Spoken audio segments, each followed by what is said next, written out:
ያየነውንና የሰማነውን ሰምተንም ያረጋገጥነውን እናወራለን። ይህ ዋን ላቭ ቲዩብ ነው። ገራሚ ታሪኮችና ገጠመኞች የሚቀርቡበት ቻናል። እንዴት ናችሁ የተከበራችሁ የቻናላችን ተከታታዮች? እንደተለመደው ዛሬም እጅግ በጣም የሚገርም አንድ ታሪክ ይዘንላችሁ ቀርበናል። እንግዲህ ይህ ታሪክ ከመቶ ዓመት በፊት የተነገረ ትንቢት ነው። ሼህ ሁሴን ጅብሪል ያው ብዙ ሰው ያውቃቸዋል። ከ200 ዓመት በፊት የኖሩ አባት ነበሩ። በወሎ ክፍለ ሀገር ነው የኖሩት። እሳቸው ብዙ ነገሮችን ተናግረዋል። ከተናገሯቸው ነገሮች ውስጥም አንድም ሳይፈጸም የቀረ ነገር የለም። ሁሉንም ነገር አስቀድሞ የማየት ከፈጣሪ የተቻራቸው ትልቅ አባት ነበሩ። እንደዚህ በትልልቅ ባለስልጣንም ትንቢት ተናግረዋል። ለምሳሌ ስለ መንግስቱ ኃይለ ማርያም የተናገሩት ይገኝበታል። መንግስቱን ያው በአካል ነው የነገሩት። መንግስቱ ሊዘይራቸው ወደ ወሎ ሄዶ አግኝቷቸው ነበርና በሄደበት ጊዜ ሀገር ለቆ እንደሚሄድ ሀገርና ወገን ሲናፍቅህ ትኖራለህ ብለው እንደነገሩት ህይወቱ ግን ምንም እንደማይሆን ጭምር ነግረውታል። እኚህ አባት ስላሁኑ ስለ ወቅታዊው የሀገራችን ሁኔታ የተናገሩት ነገር አለ። እንግዲህ ከመቶ ዓመት በፊት ነው የተናገሩት። እንግዲህ ተከታታዮቻችን ድንግር እንዳይላችሁ ስለ መንግስቱ ኃይለ ማርያም የተናገሩት ነገር አለ።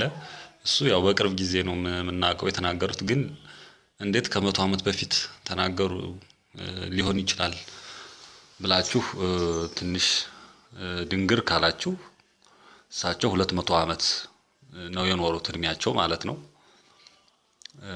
በአጼ ዮሐንስ ዘመነ መንግስት ጭምር የነበሩ ሰው ናቸው። 3 ጊዜ ያክል ጥርስ አውልቀው እንደገና አብቅለዋል። እና ይህ እኚህ ታምራዊ ሰው እስኪ ስለ ወቅታዊ ሀገራችን ሁኔታ የተናገሩትን እንይ። እንግዲህ ተከታታዮቻችን ያው ትንሽ አማርኛው ከበድ ሊል ይችላል። ምክንያቱም ከመቶ ዓመት በፊት የነበረ አማርኛ ነውና አንዳንዶቹ ምናልባት ለመረዳት ሊያስቸግሩ ይችላሉ። ግን እንደምንም እንግዲህ ያው ለመረዳት ሞክሩ። ያው በግጥም ነው የቀረበው ትንቢቱ ማለት ነው። እስኪ ግጥሙን እንይ ምን እንደሚል ማለት ነው። መቼም በያ ሰሞን ያለብን አበሳ አንድ ጀግና ጎበዝ ከጅማ ሲነሳ ተሃት ትሆናለች እንደ ሙት ሬሳ።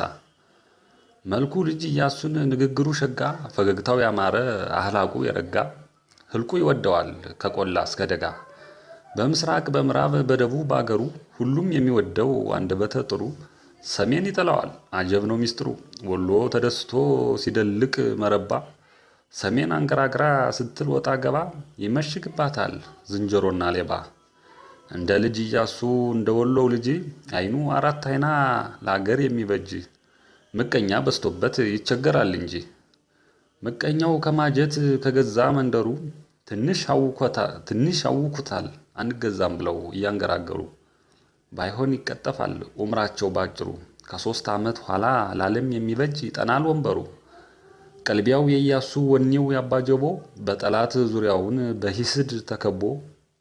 መስሏቸው ገራገር ደርሰው ሲያስዱ እንደ አቤቶ ኢያሱ አይችሉም ሊያዋርዱ። በሴራ አይነዱትም ሽህ ቢረማመዱ አይነቀንቁትም ሴራ ቢገምዱ።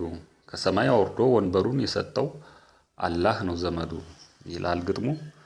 እንግዲህ ያው ትርጉሙ ለመረዳት የሚያስቸግር አይመስለኝም። በጣም ግልጽ ነው። ያው ስለ ወቅቱ የሀገራችን ሁኔታ ነው የተነገረው ይህ ትንቢት ከመቶ ዓመት በፊት ተከታታዮቻችን። እንደዚህ አይነት እና ሌላ በጣም የሚገራርሙ ታሪኮችን ገጠመኞችን ይዘንላችሁ እንቀርባለን።